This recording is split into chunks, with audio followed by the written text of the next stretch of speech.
WGN's Christine Flores is in our newsroom with a recap of the latest event. Christine. Good evening. This forum was hosted by One Chicago for All, an alliance that's made up of 28 community organizations. The candidates each answered questions based off 7 topics like inclusive hiring, public safety and youth, and how they plan to support small businesses. Yes. Both candidates verbally committed to working with the 28 community organizations on various topics if they are elected into office.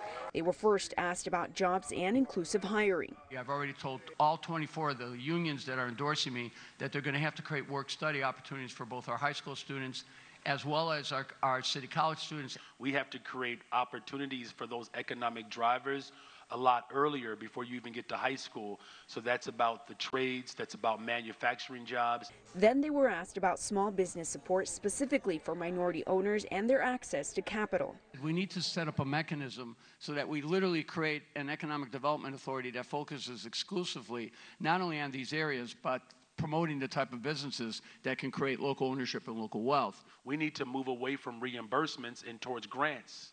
Right? Many of our small business owners need that initial seed in order to be able to jumpstart their business. When it came to affordable housing, Johnson emphasized his push for generational wealth with down payment assistance programs, while Vallis's response focused on the city's vacant properties and turning them over to community organizations.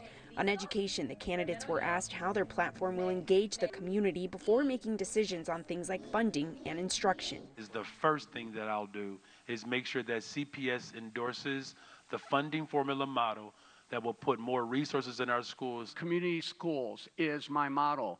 And what does that mean? That means you have to push the $30,000 per child that is being spent in the Chicago Public Schools down to the local communities. Then the focus moved to youth and public safety. So we need to restore the social service infrastructures, that whether it's mental health services or opioid drug addiction services or crisis counseling services. I lost my youngest son to the effects of long-term drug addiction. For Johnson, that means investing in year-long opportunities. I'm committed to doubling the amount of young people that we hire, not just for summer programs, but for year-round hiring opportunities. Both candidates also promised Chicago would continue welcoming people seeking sanctuary. Removing all obstacles and treating anyone who comes to the city with giving them access to the same services and the same supports. And not only will you be not just included, but you will be a part of the administration that helps provide direction for how we make sure that we are providing true sanctuary.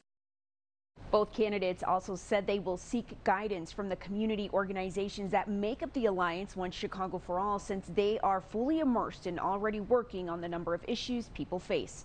Live in the newsroom, Christine Flores, WGN News.